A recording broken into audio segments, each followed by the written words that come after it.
Dan Ya, apa yang mau Anda eh, sampaikan, Kak Sucen? saya bingung Kak Edis. Sa- Bingungnya di mana? saya ini orang awam. Saya maksudnya saya nggak terlalu apa ya pandai dalam Alkitab ya. Mm-mm. Apalagi kalau masalah seperti itu, tolong dong Bang Edis, please, udah stop case, stop kasus, Nah, kasusnya di memang stop. iya Ya, begini, Kak saya, Sucen, saya begini. nggak dulu, tunggu bentar. Silakan. Saya tuh scroll di TikTok lain, ada pendeta-pendeta ngomong yang A, ngomong yang tentang bapaknya, yang pelaku apa perencanaan, tentang satunya dua-duanya Esrosuru itu tentang iblis sama si itu. Terus nanti ada lagi yang Budi Asali, terus malah menyalah-nyalakan si Bang Edis. Aduh, ini penggemar saya pengagum si Bang Edis, malah Bang Edis yang disalah-salahin nih gini-gini. Terus habis itu ya ampun, apa dong itu kan kita mohon maaf ya Kak, saya bukan menggurui ya, tolong jangan mau diperbejah belah sama si PA itu gitu loh. Itu rasanya itu pertanyaan yang memang memaksa. Itu memang nggak bisa kita itu bernarasi atau kita tuh apa ya apa ya membuat gimana si ala ala Bapa yang merencanakan atau si iblis. Baik. Tapi kan Saya itu jawab ya. kan kita kan udah lewat gitu loh Bang Edis, kita udah lewat, kita sudah diselamatkan, kita sudah wes lah, itu sudah zaman yang lalu, sudah pokoknya yang penting iman kita sudah kita ditebus itu. Baik. Kalau memang maaf ya, kalau memang terus juga ada Agatha ngomong bukan dua-duanya, malah tentang imam-imam Farisi yang pelaku kejahatannya itu yang merencanakan untuk penyalipan. Terus ada mata pisau ngomong ini, loh saya jadi bingung yang mana yang benar. Daripada bingung-bingung, mendingan besok kalau kita ke surga tanya aja sendiri Bang Edis. Langsung kita nanya Bapak di surga sendiri, maksud saya seperti itu. Jadi kita ini orang awam jadi bingung gitu. Jadi jangan jadi batu sandungan buat kami. Gitu.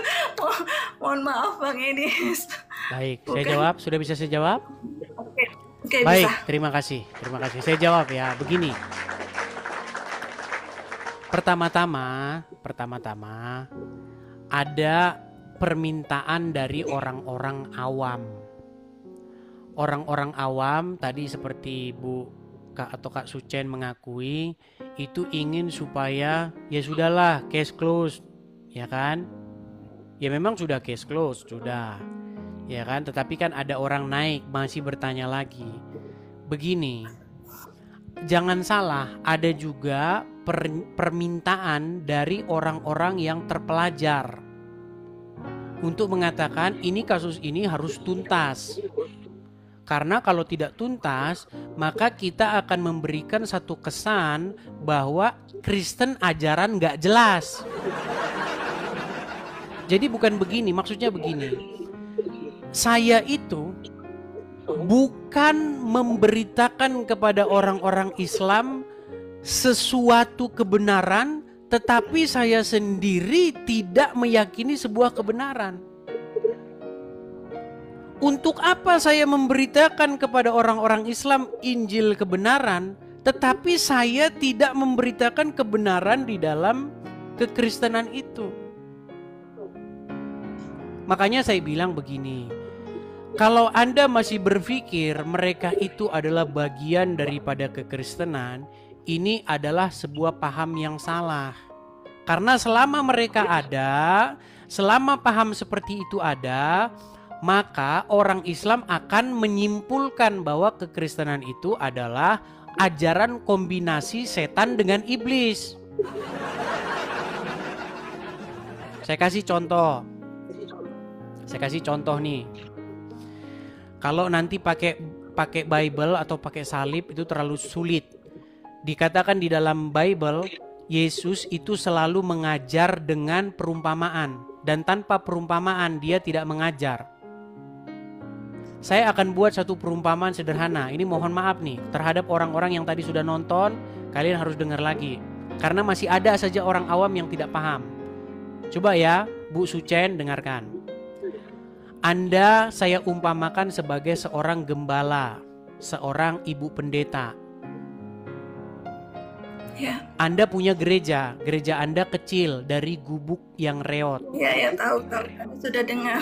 Nah, kemudian ada orang yang tidak suka Anda memberitakan Injil di kampung itu. Tidak suka ada pemberitaan nama Yesus di situ.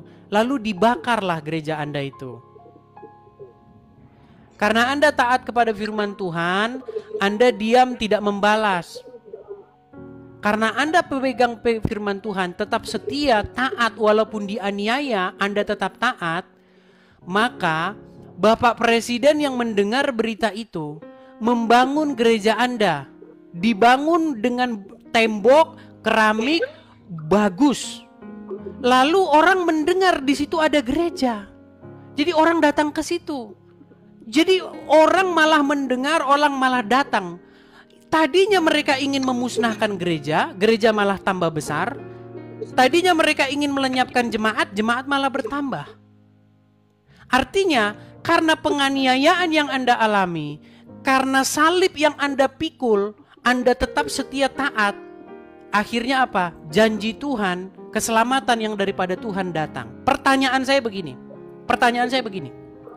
Siapa yang menginginkan supaya gereja Anda dibakar? Bapa di sorga atau iblis? Kalau itu pertanyaan memaksa. Kalau saya kemarin itu orang-orang. Kalau saya jawab orang-orang yang berbuat seperti itu karena iri terhadap gereja saya. Ya, maksudnya kita bicara dunia kosmik. Memang pelaksananya itu orang-orang. Tetapi kalau kita berbicara dalam dunia kosmik, berarti keinginan siapa ini? Keinginan Bapa di sorga atau keinginan si iblis? Karena kita punya manusia itu punya free will. Jadi kita ada di dalam hati kita itu ada pikiran jelek. Bukan, pertanyaan saya coba dijawab singkat. Pertanyaan saya, keinginan siapakah untuk membinasakan jemaat, untuk membakar gereja? Bapa di surga atau iblis? Ya, kalau memang pertanyaannya harus itu ya iblis. Nah, itulah yang ditanyakan Muslim kepada saya.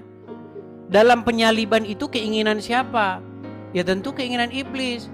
Tetapi itu tidak berhenti di situ.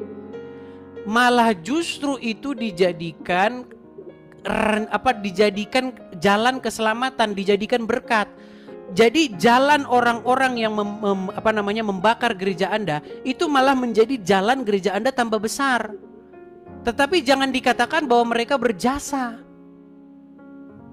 Karena iblis tidak pernah berjasa di situ. Seperti itu. Nah, orang yang mengatakan bahwa itu juga rencana Bapa di surga, Bapa di surga lah yang ingin supaya gereja itu dibakar, berarti ini penganut paham yang sesat. Karena apa? Karena iblis melaksanakan kehendak Bapa di surga. Artinya, iblis berjasa dalam membuat gereja Anda besar.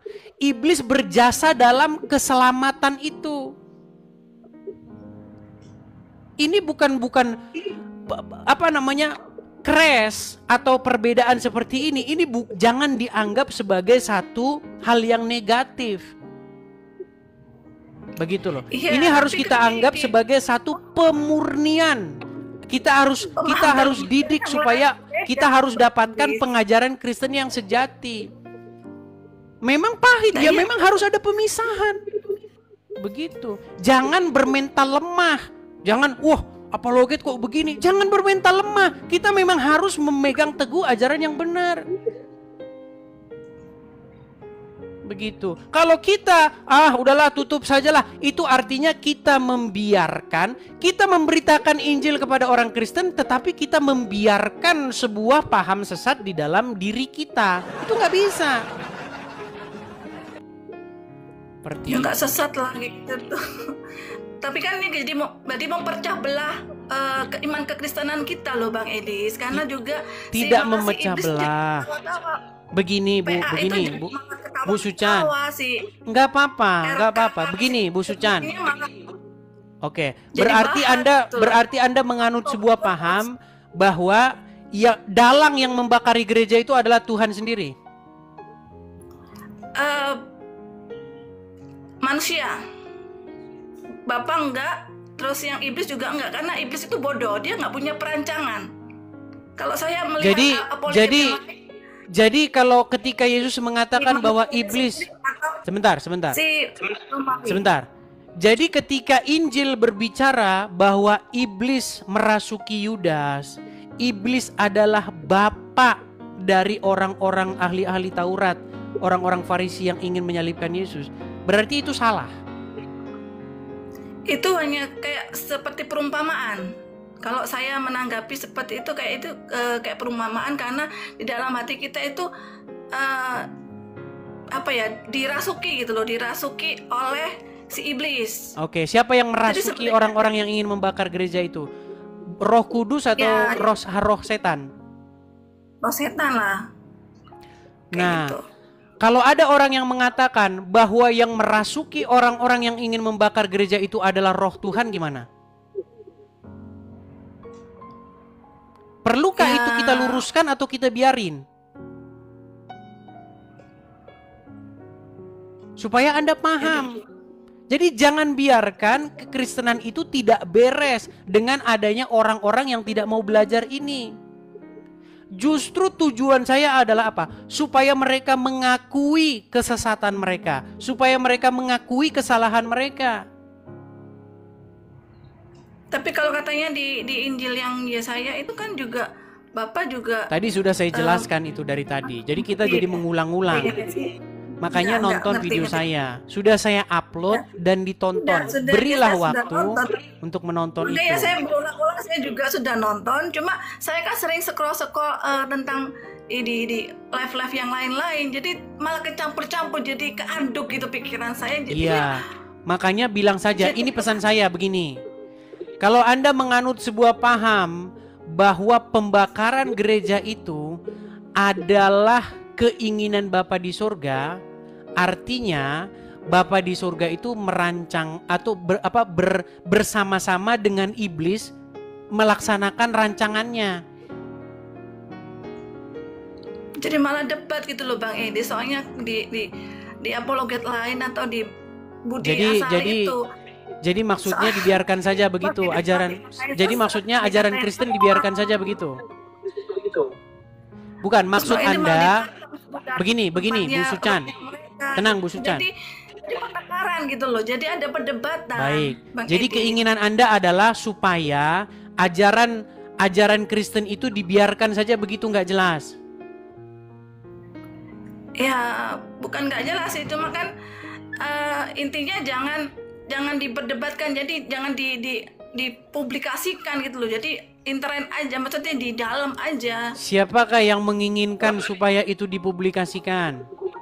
Saya atau orang-orang yang menumpang pamor? Saya atau orang-orang yang pengen cari ini? Iya sih, iya betul. Jadi saya bilang, banyak orang-orang yang dia itu iri, cemburu dia karena dilihat, ini channel kok rame ya, kok banyak ya orang-orang Kristen di sini. Cemburu dia. Jadi dia ngomong Injil nggak ada yang dengar 12 orang. Cemburu dia. Jadi dia harus menggunakan intrik-intrik. Dia harus gunakan cara-cara untuk mengambil langkah-langkah yang kontroversi. Padahal dia tahu bahwa dia itu salah. Tahu dia itu. Dia itu tahu bahwa mukanya itu sudah nggak tahu lagi disembunyikan di mana. Tahu mereka. Tapi karena mereka bukan ingin memberitakan Injil, mereka ingin supaya orang-orang datang nonton dia lalu disesatkan oleh dia. Itu. Makanya sudah saya bilang, tinggalkanlah pengajaran-pengajaran yang tidak biblikal.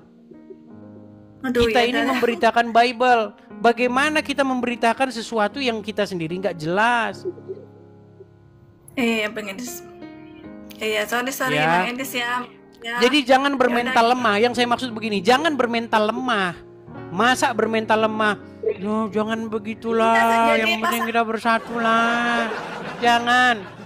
Jangan lemah, jangan. berdebat Bang Edi, saya berdebat sama ini sama berdebat sama Nggak apa-apa. Jadi Bukankah itu malah menjadi sebuah satu pembelajaran bagi kita? Bukankah itu adalah satu pemurnian ajaran Kristen yang murni, mengerti ajaran Kristen yang sejati? Nggak apa-apa. Jadi jangan lihat sisi negatifnya, lihat sisi positifnya. Sisi positifnya lebih banyak, percayalah ya Bu ya. Ya, oke. Thank you. Baik, saya turunkan. Suara keras tak selalu benar. Reaksi Nusantara bukan soal siapa menang, tapi siapa yang masih mau berpikir.